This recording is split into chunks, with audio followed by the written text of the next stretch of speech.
This is some good tea.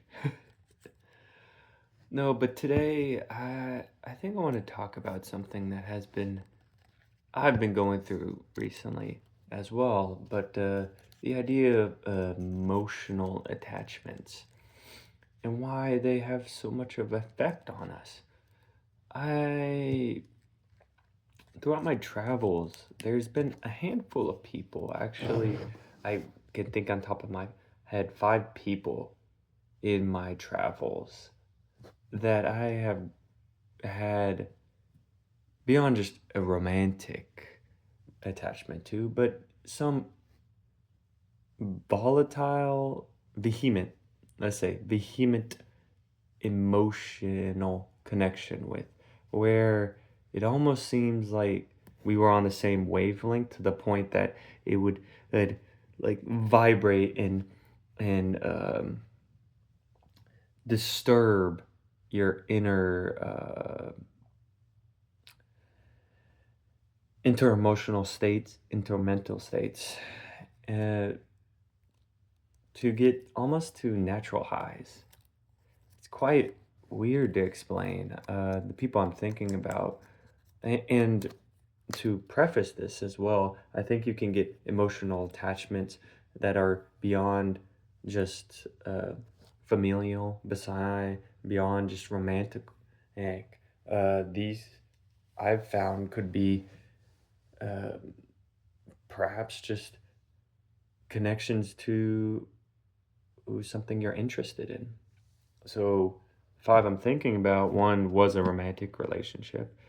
The second one was a philosophical.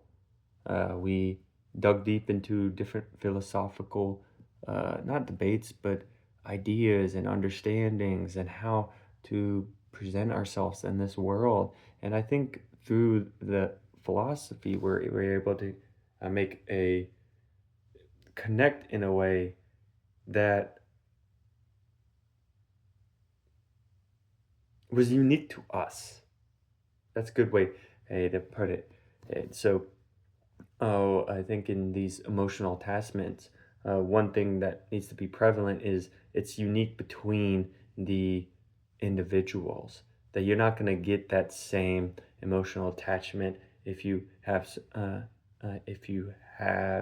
talked to someone else or have a relationship with someone else. Each one of these emotional attachments you have with someone that is just so intense is something that's only unique between you and them, that you both have, or you only have with them, or between you guys in this relationship. And I want to think of this more as reciprocal rather than something that is obsessive.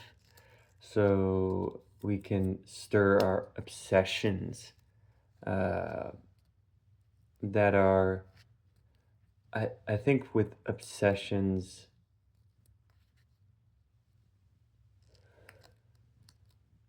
we like to stir the fantasies in our mind to make the connection we have with someone or with a certain substance even greater than it actually is.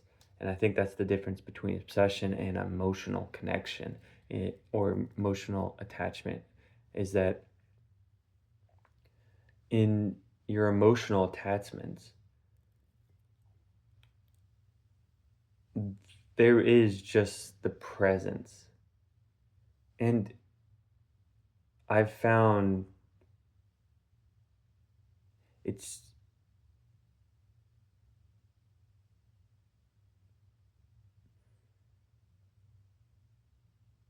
I think the pain of an emotional attachment is different than that of a possession.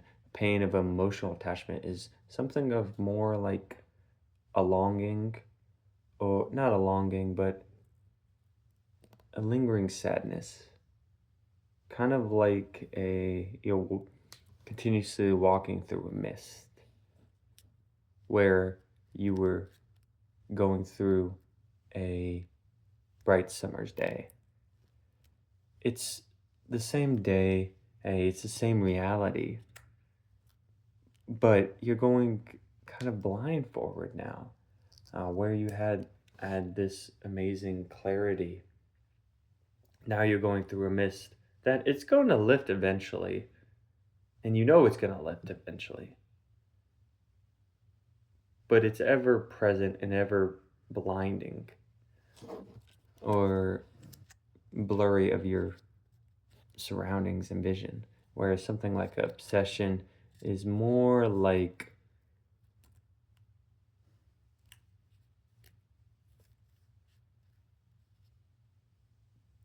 it's more like that metaphor, and you're going through the mist again, but you are a, you are constantly searching for daylight. You're constantly searching under rocks, under everything, and to find some of this daylight again. And I think that's a main difference. So I want to. I think this idea of an emotional attachment has roots in our tribal instincts. What I find is that in these relationships, in these friendships, in these relationships, in these close connections, it almost reminds me of a tribe, of the tribe of people you trust and you have your emotional baggage with. And whenever you leave, a, there's a certain heartache, a pain that the person experiences. And you experience that whenever you're leaving the tribe, because at least I think that it is your body, heart, and mind telling you that you're no longer in a safe place. You're away from the people that love you, away from the people that care for you, and now you're not with them anymore. Now you're somewhere else. Now you're in the wild. Now you're are floating. And that in the old, whenever we were hunter gatherers, when we were in our evolutionary development, that would mean almost dead.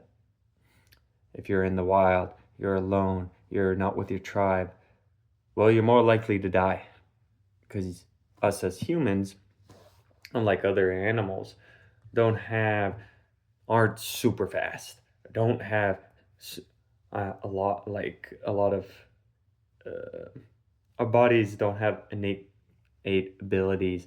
Is we don't have claws, we don't have powerful jaws, but we do have a couple things like a very complex developed brain that can make a tools can and plot and coordinate. But we also find that almost because of our weaknesses, we have to band together. And I think the banding of together throughout of uh, um, hundreds of thousands of years has evolved us to be in these tribal groups and to make these emotional attachments and to attach ourselves to people that have these similar wavelengths to us. And when we find those, it's an indication that we need to stay with them. Because, in a biological sense, I think, evolutionary sense, I'm talking about ass, but in this sense, we're meant to stay with them because they make us feel safe and they will keep us safe.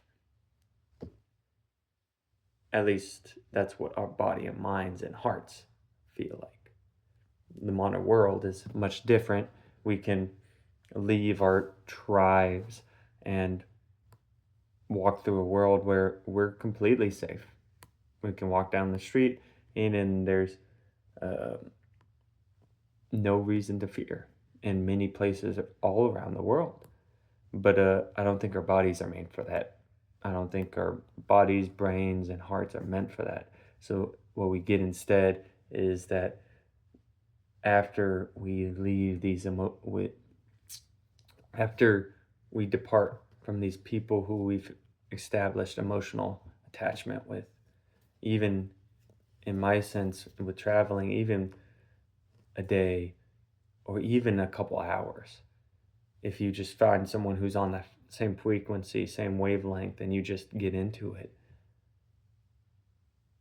leaving them, there's a period in time afterwards that you feel a longing, you feel a sadness, a yearning for that attachment again. Because I think it's going back to the tribe, wanting to go back to the tribe where it's safe, where it's where people understand you. And that's why I think it's sad. That's why I think it's very sad. Okay, that was philosophical. I'm probably gonna go into a little personal stuff. For me, it's the sadness has been having to travel and leave so many times. And this recent one, person that I just within a night grown a strong, heavy emotional attachment with, I kind of fumbled in my approach.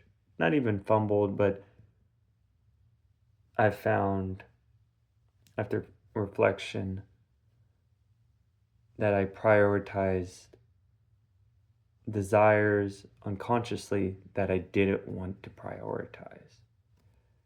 And by doing that, I alienated this person, which was sad. And I think that's the cost of learning and growing, is that you're going to have these emotional attachments with people. And sometimes you're just going to screw up. You are. But the beauty of that is we have the opportunity to grow from it. And now for me, I feel like I don't know if I'm more aware of my prioritization of my desires, but at least consciously, I could say, oh, okay, I screwed up here. And this is why. So moving forward, whenever I do have these emotional attachments with people, I can go about it in a way where, yes, I might leave them for a long time, and it might, for a couple days, have a long yearning uh, and longing for that emotional attachment. At least I can do that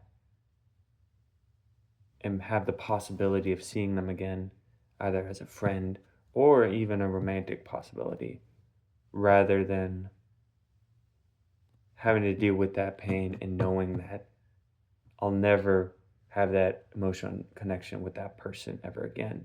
Because it goes back to, it's just the uniqueness between in two unique human beings creating that connection between each other. And by doing that, that emotional connection and emotional attachment is unique unto itself.